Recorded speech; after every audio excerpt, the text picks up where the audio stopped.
An assailant fatally shot a faculty member in a laboratory at the University of North Carolina at Chapel Hill today, forcing the campus into lockdown for several hours as students barricaded themselves in classrooms, dorms, and bathrooms. Luckily, no students were harmed today. In the span of 11 terrifying minutes, a gunman targeting Black people killed 2 shoppers and an employee at a Dollar General store in Jacksonville, Florida, a rampage that the authorities are investigating as a hate crime and one that has reverberated through a community that has long coped with the legacy of racism. And this happened on the weekend where 60 years after Martin Luther King Jr. delivered his iconic I Have a Dream speech to an estimated 250,000 people in front of the Lincoln Memorial, civil rights leaders remembered Dr. King and that march as they gathered on Saturday before the Lincoln Memorial. Activists say the 1963 march wouldn't have been possible without Black gay activist Bayard Rustin. In November, Netflix will release a feature film based on Rustin's life titled Rustin, which was executive produced by Barack and Michelle Obama. U.S. District Judge Tanya Chutkan has scheduled Donald Trump's D.C. trial on charges alleging that he tried to overturn the 2020 presidential election for March 4th, 2024. This is 2 years sooner than Trump's team requested. They were hoping that the trial would be set for April of 2026. The judge acknowledged that a speedy trial was in order given the high public interest in this case. Now, the trial date is one day before Super Tuesday and is in the same month as the hush money trial against Donald Trump in a Manhattan state court. Spanish prosecutors today said that they have opened an investigation into whether the president of the country's soccer federation could be charged with committing an act of sexual aggression after he kissed one of the female team's players on the lips after they won the World Cup this month. And a judge ruled today that the case against the father of the Highland Park shooter can continue. Now, the judge's decision overrode the defendant's attorney's argument that he could not be held culpable for his son killing 7 people and injuring a dozen more during a July 4th parade in 2022. The judge denied the motion by attorneys for Robert Crimo Jr., who sought to dismiss the indictment against him by a grand jury on 7 counts of reckless conduct, one for each person that his son killed in the attack. Now, the father sponsored his son, at the time 19-year-olds, a firearm owner's identification application. Now, this application allowed the son to purchase the AR-15 style weapon used in the shooting. And on some good news, Simone Biles wins her record 8th U.S. gymnastics title. Now, this is a decade after her first victory. She cemented that first victory. And this was a big comeback for Simone Biles. You know, she was at the top of the sport just weeks before she had to take a 2-year break to focus on her mental health. And Virginia Governor Glenn Youngkin and his political team are devoting significant resources to gaining Republican control of the Virginia General Assembly. They're hoping to enact a conservative agenda that would include passing new abortion legislation. Now, Virginia is the last state in the South without significant restrictions on abortion rights, and advocates see Virginia as the next big battleground on the issue of abortion. This is Areva Martin in real time, and I'm your host, Areva Martin. This is your one-stop destination for today's trending news, expert analysis, and my unfiltered opinions. This is hour 2 of the show, and in this hour, we go behind the headlines, we dig a little deeper, and we bring you expert analysis of those stories that are making big headlines. And today, the big story is the sentencing of former LA City Council member, Dr. Mark Ridley-Thomas. Today, in a federal courtroom in downtown Los Angeles, Dr. Ridley-Thomas learned what his sentence would be for being indicted and then eventually found guilty on 7 counts of a 19-count bribery indictment brought by the U.S. Attorney in the Southern District of California. Our justice correspondent, Dion Raymond, and one of our legal experts, Mansfield Collins, they were in the courtroom this morning, and they're going to give us a blow-by-blow in terms of what happened, what the prosecutors argued, what the defense said in response, and what the judge had to say about the sentencing of Dr. Ridley-Thomas. Some shocking comments by this judge raises questions about her neutrality, about her objectivity, and about the disparate treatment that African Americans, particularly African American men, face in the criminal justice system. Also, veteran Prosecutor Bobby Grace, who has been with us throughout this trial, is also joining us in this hour. My 3 brilliant legal experts are going to help us make sense of the sentencing. We're going to bring you, obviously, what the sentence is, what the impact will have on Dr. Ridley-Thomas, his family, and the broader Los Angeles and California communities when we come forward. More on what happened today in that federal courthouse in the sentencing of Dr. Mark Ridley-Thomas, right here on KBLA Talk 1580.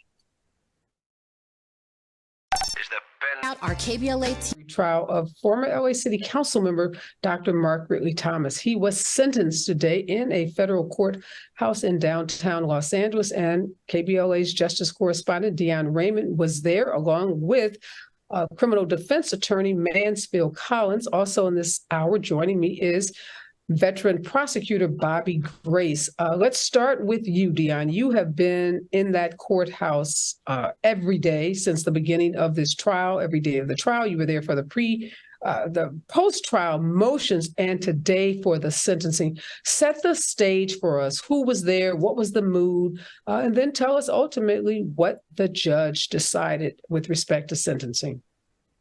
Good afternoon, Areva. Always a pleasure to be here. So the mood was as expected, Areva. I arrived around 7:15, 7:30. The hearing wasn't until 10 o'clock and people were already there. And by the time the sentencing occurred, that courtroom was full. But again, that was not unusual either.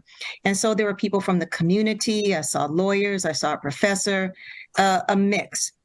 And so the judge called the matter and the defense presented its argument in addition to papers that had been filed. And then Dr. Ridley-Thomas spoke, and then the government, and then the judge went through her list of things that she had to address. And ultimately, she sentenced him to 42 months, which is 3.5 years in federal prison, in addition to a $700 fine, a $30,000 fine, and 3 years of supervised release, which is probation on release.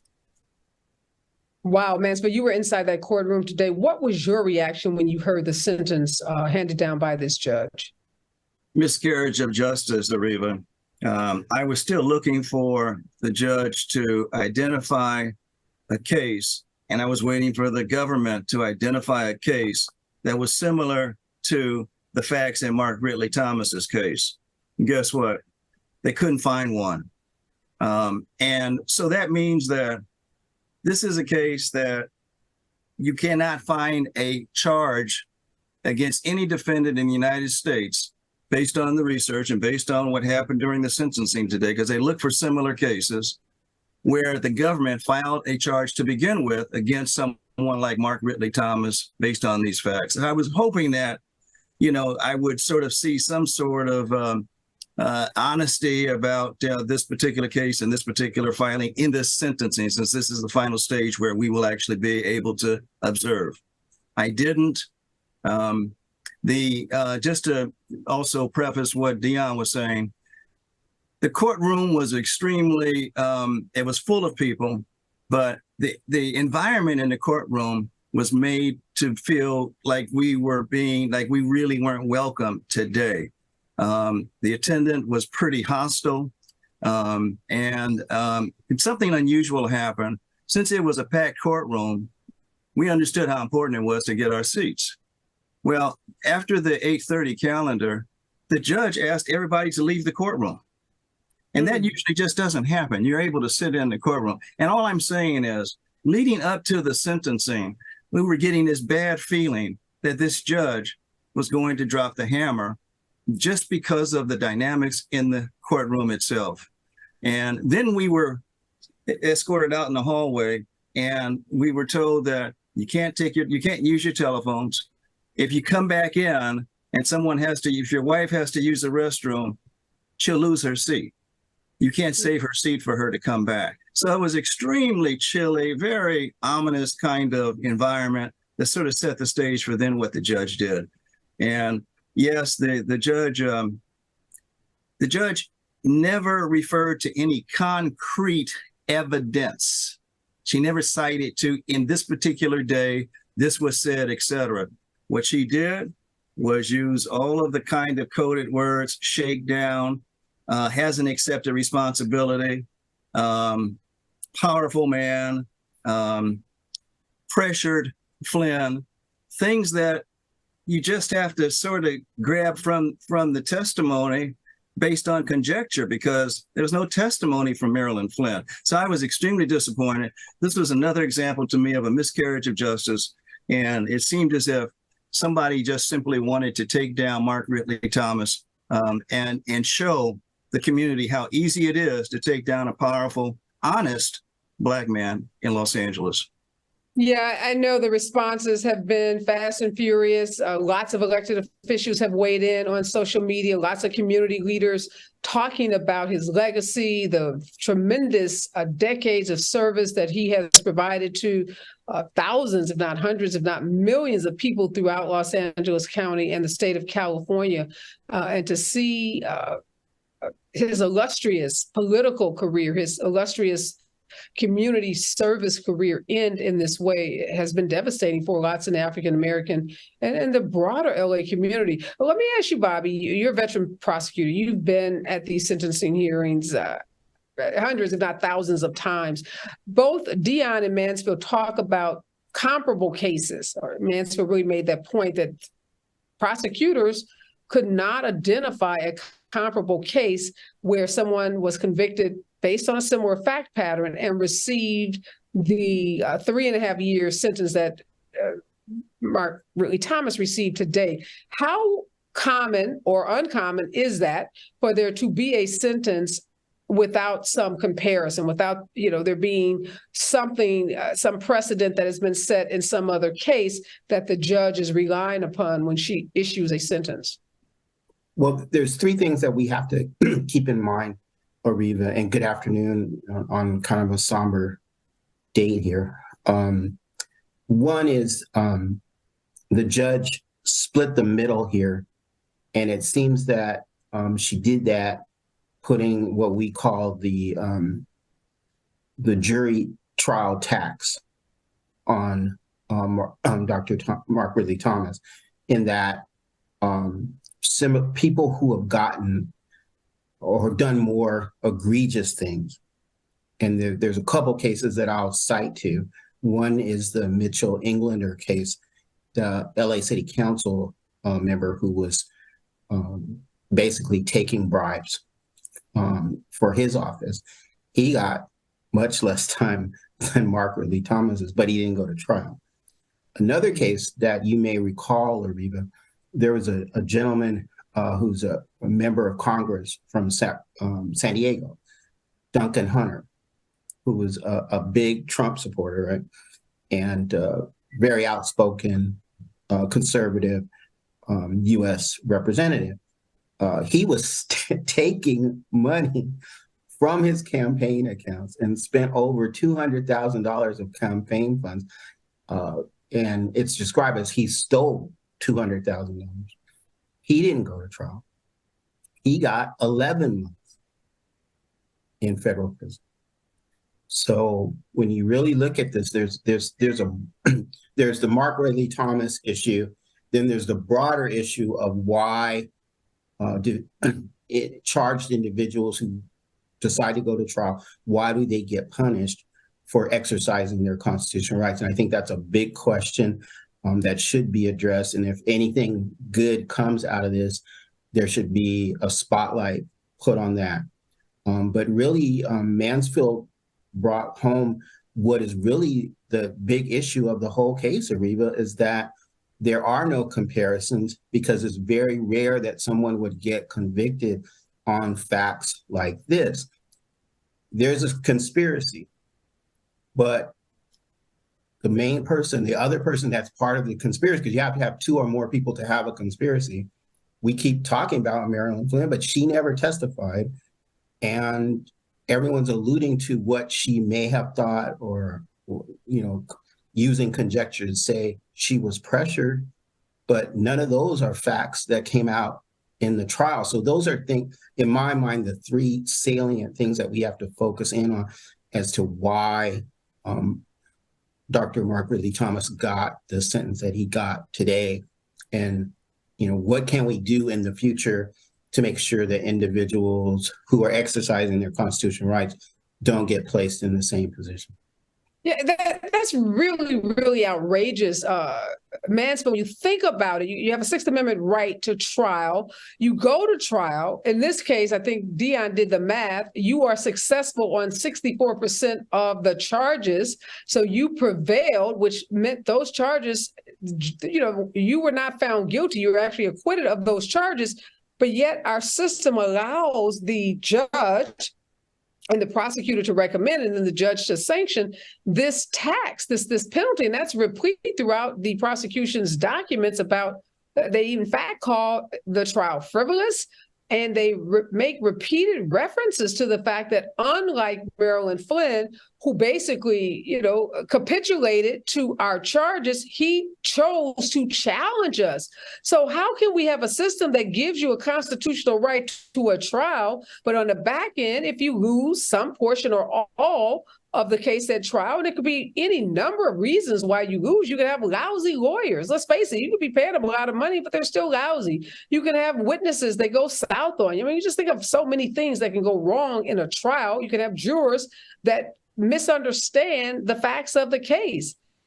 And yet you get convicted, but now you're punished. How is it that our criminal justice system allows that tax to be exercised or enacted against people in such a casual way? It's almost like, and every federal prosecutor I asked about this case, the first thing they asked me was, well, why didn't he take the plea? As if you are required to take a plea if the federal government comes to you with one, because if you don't, beware, because you are going to pay a penalty for that. That seems so fundamentally unfair.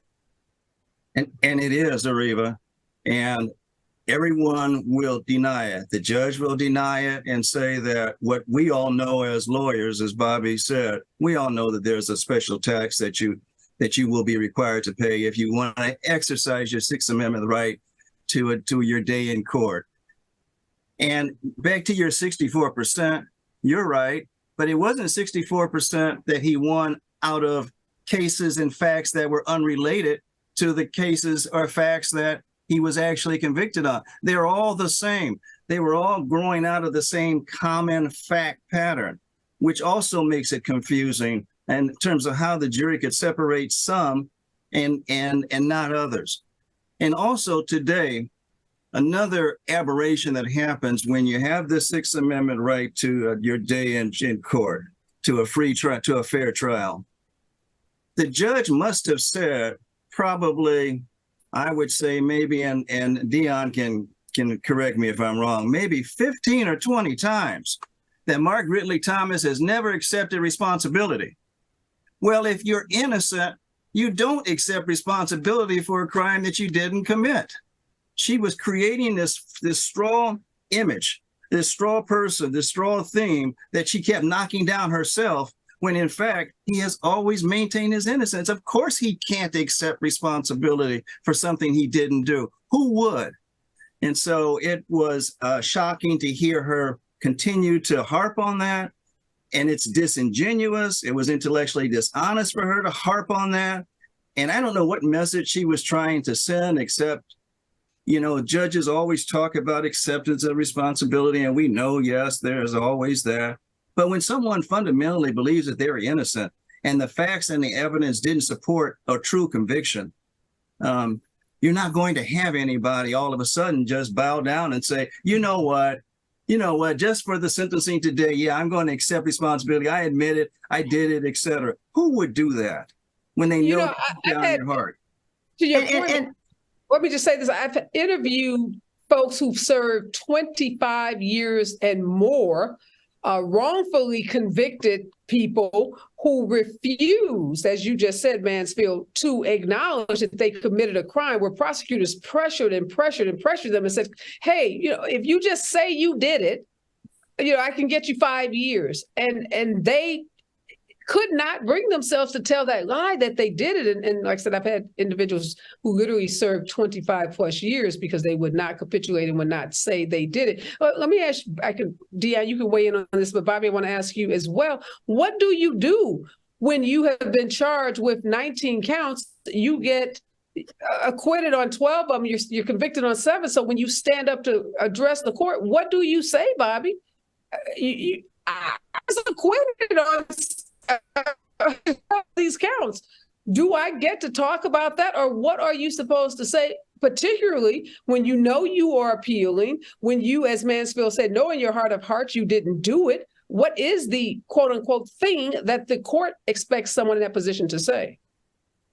Well, in this case, Areva, Mark had to thread a small needle here, in the sense that he wanted to convey to the judge that he was sorry for the pain that he caused his family, friends, and colleagues, but he couldn't acknowledge any sort of guilt because that would affect his ability on appeal. So he was definitely caught between a rock and a hard place. I thought, they did the best that they could, given the circumstances, but he was right not to admit any sort of culpability here. And I think Dion and Mansfield can probably share how the judge received what Dr. Mark Ridley-Thomas had to say. But it's very interesting that you get, as a defendant who chose to go to trial, that you get placed in a situation like that. And Areva, I'll just add a footnote to that. And the defense did squarely address that, saying that Mark Ridley-Thomas has been silent. He's been silent throughout this whole process. He did not take the stand. He has a right to remain silent. He has a right to the presumption of innocence. And mostly, he also has the right to trial. But again, this theme of taking responsibility, it was just pregnant throughout the sentencing today. And it was used to distinguish the case, the comparator of Englander and Mark Ridley-Thomas, because he took responsibility. And I thought it was disingenuous for her to use as a distinction that he was charged, or he pled to a different crime. But he also had, according to the judge who sentenced him, said that Englander had engaged in an elaborate and clandestine scheme to cover up his conduct. So I do think that her distinctions were very disingenuous and troubling. When we come forward, I want to talk about some of the more troubling comments made from the bench by this judge who was appointed by George W. Bench. And what difference does it make in sentencing who the judge is? We've been hearing a lot about the selection of judges, particularly with regards to Donald Trump's legal issues. Does the judge really matter? Going to talk about that when we come forward right here on KBLA Talk 1580. Is the pen mightier than the sword? I'm back, and Dion, Raymond, Bobby Grace, and Mansfield Collins, 3 incredible criminal lawyers, are here helping us break down what happened in that federal courthouse today when Dr. Mark Ridley-Thomas, former LA City Council member, was sentenced. Dion, you told us that the sentence is 3.5 years with some fines and then 3 years of probation. Was Dr. Ridley-Thomas taken into custody today? And if not, what happens with regards to when and even where he will serve his time? No, he was not remanded, Areva. And in my conversations with my colleagues who are like Mansfield, who practices in district court, he said it would be highly unusual for her to have remanded him today. So he did leave today, and he has a surrender date of November 13th.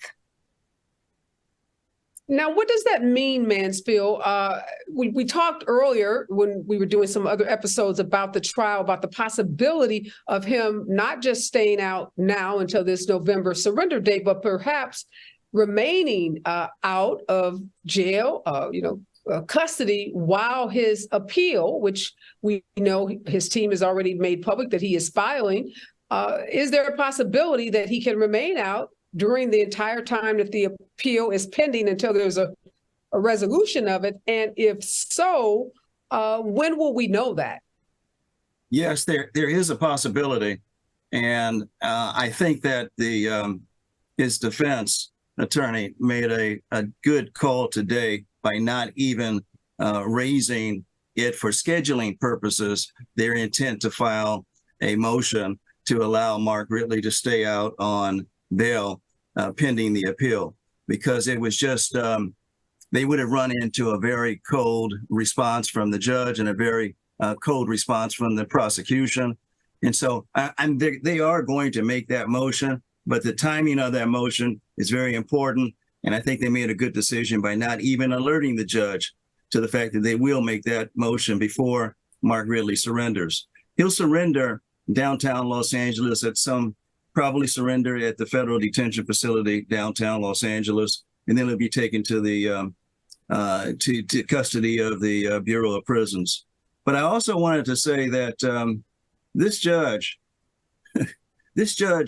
commented that the biggest crime, the biggest victim were the citizens of Los Angeles.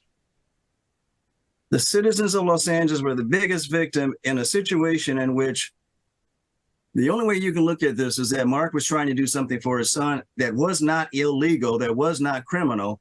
And I don't know how that makes the citizens of Los Angeles victims. And by the way, when it came to a call for whether or not the prosecution had any victim statements to submit, there were none. Whether there were any victim witnesses that were going to testify, there were none.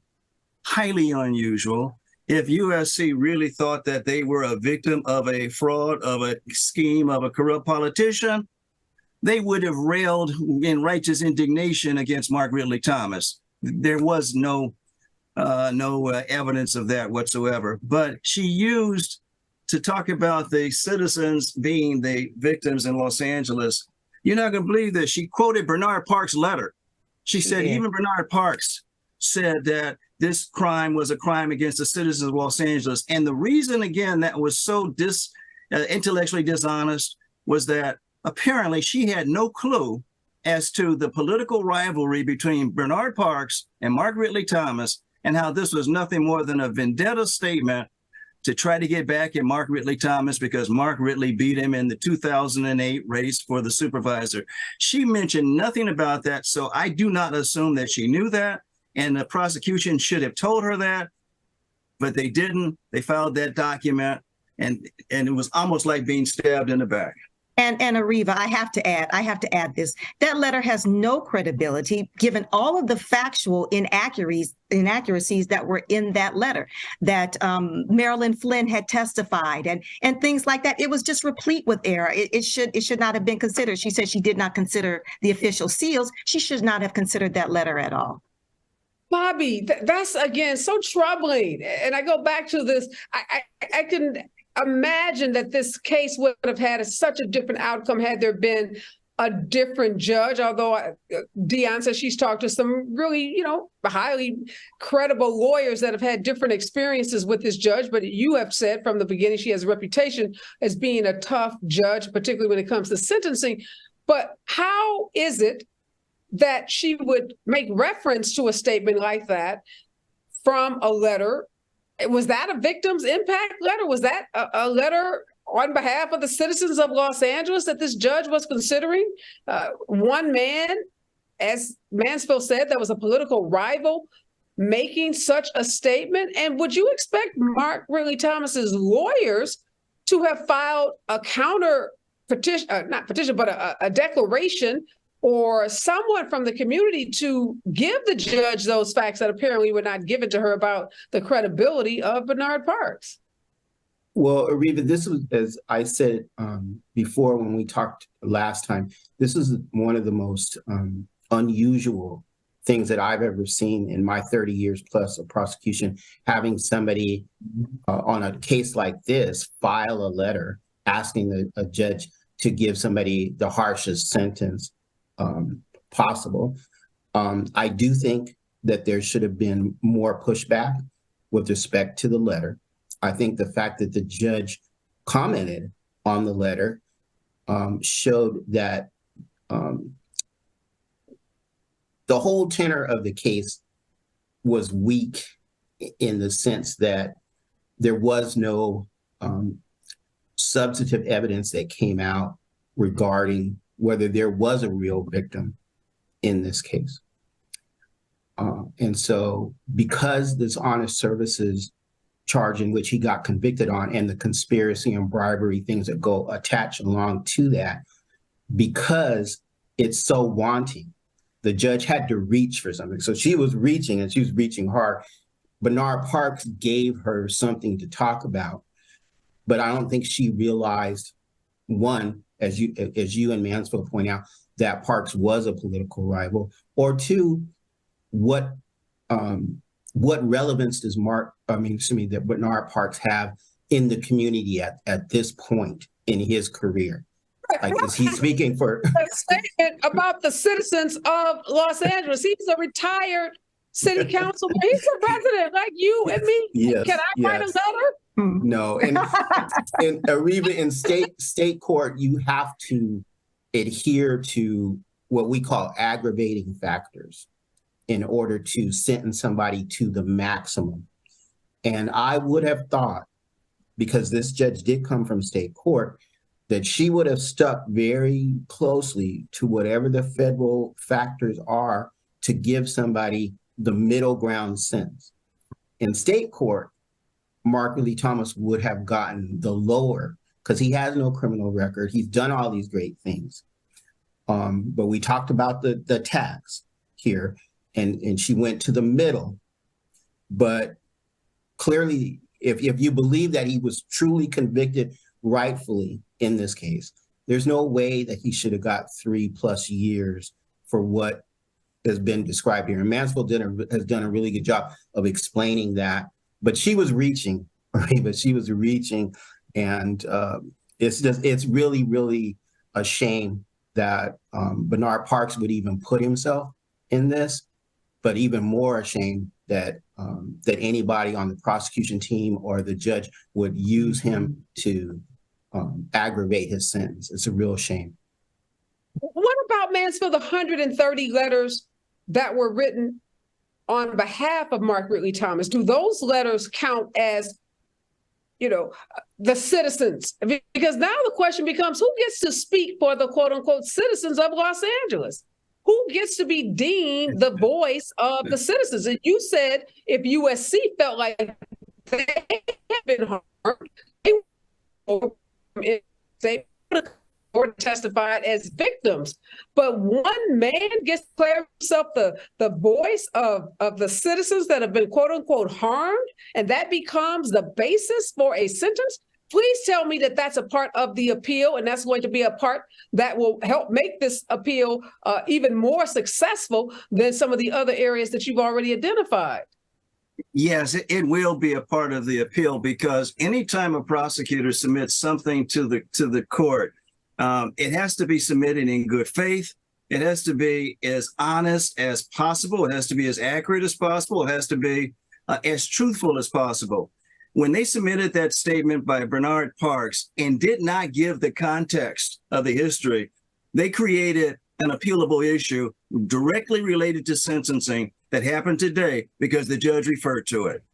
And so, yes, they created a new appealable issue dealing with sentencing because the judge referred to it. And they did not disclose to the judge that there was a possible vendetta here, Your Honor. We have to tell you, they've had rivalries. They've gone back and forth over the years. So we just want you to know that before you accept this statement wholeheartedly.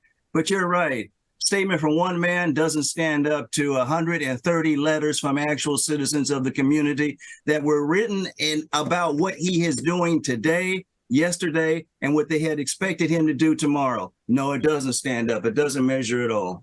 And Areva, again, another Hold footnote. that thought, Dion. Hold that thought, Dion. Come forward. I love Bobby said this judge was reaching. I want you, Dion, you've been in that courtroom every day. Why did the judge feel the need to reach and to create a narrative that in many ways contradicts the actual evidence that was presented at trial? Talk about a shakedown. Was this a takedown of a Black politician by a corrupt judicial system that disfavors and disadvantages African Americans, particularly African American men? When we come forward, KBLA Talk 1580. They say the All right, Dion, you were in that courtroom every day of this trial. You were there for the post-trial motions and today for the sentencing. The prosecution used the term shakedown, said that Mark Ridley-Thomas, was shaking former USC Dean Marilyn Flynn down, that it was a shakedown of her. Some of us in the Black community are asking, was this a takedown of a very effective, revered and respected elected official who was doing things for poor people, for underserved communities, for people of color, in some ways that had not been done by others in our community? What did you see? What did you observe? And you probably have to speculate, but there's been a whole lot of speculating going on in this trial. So we might as well speculate as well. Why the takedown? Areva, a lot about this case really left me uneasy. And I think it was a takedown. When we look at comparators like Englander and Weezar, there's just no comparison. You've got $100,000 that is undisputed that he legally donated to USC. The judge adopted the government's language and today continued to refer to it as funneling. I think it was also troubling nearly everything that they offered in mitigation, which they're supposed to do, because it's appropriate for the judge to consider Dr. Ridley-Thomas's history and background. And so they talked about all the overcoming of difficulties of a very, very difficult childhood, a loss of mother, grandfather, a blinded grandmother. And, her response was, well, he was not abused. And so what does this person think that this is just normal within the Black community? She not only referred to this as a shakedown, Areva, she described him as the moving force in this.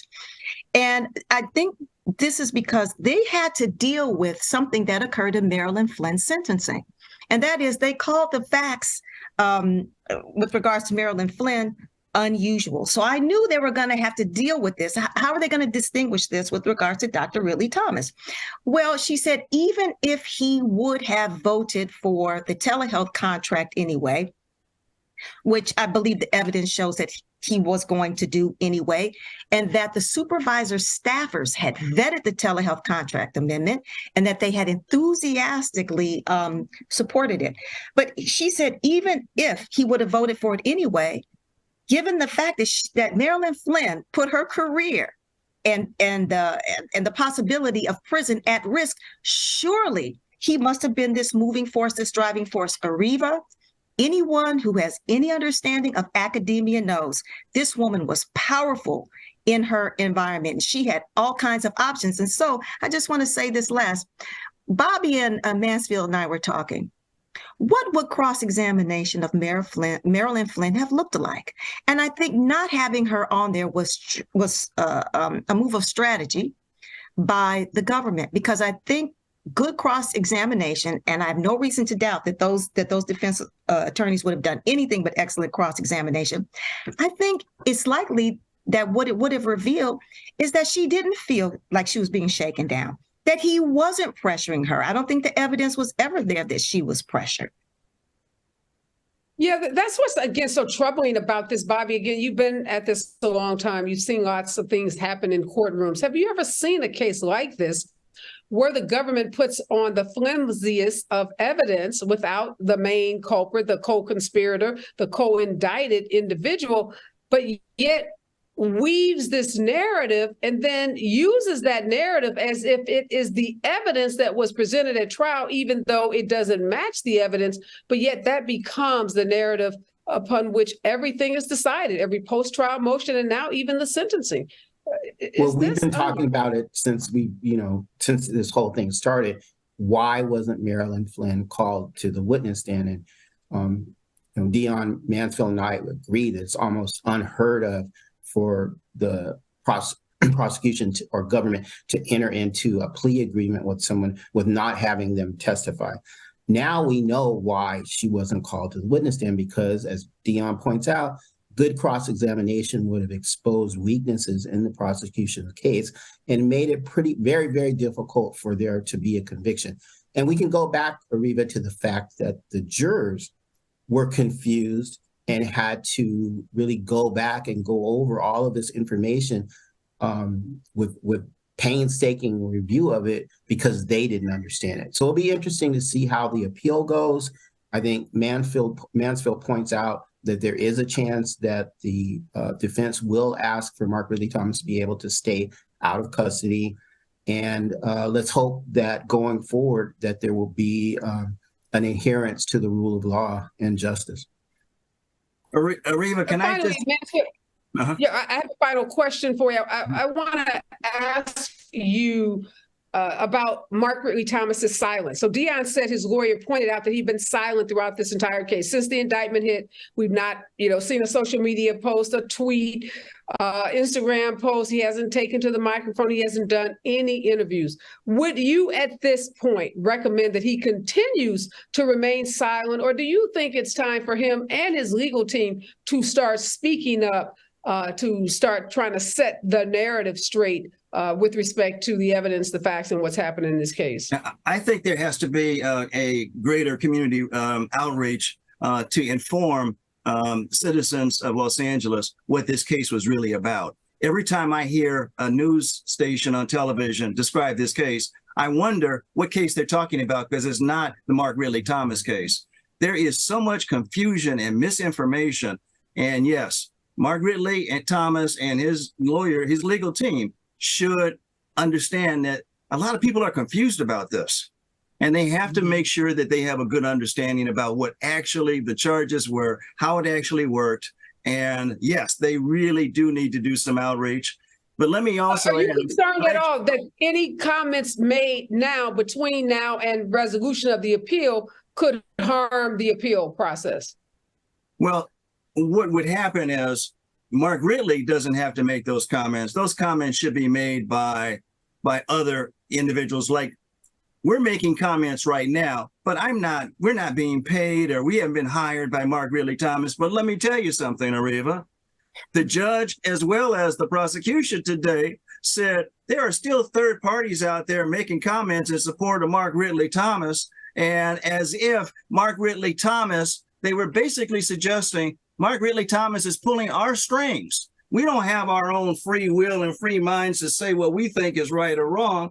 They think Mark Ridley is such a big person, a king, that they now want to make him in control of your show, my thought, Dion's thought, and Bobby's thought. That's how cynical this process has been. That's how devastating this prosecution has been. That's why this thing really has a real bad smell to it. Yeah, Areva, the judge actually said that there is the judge actually said that there is a population, referring to us there in the courtroom, I believe, who refused to accept the guilty verdict. She actually said that.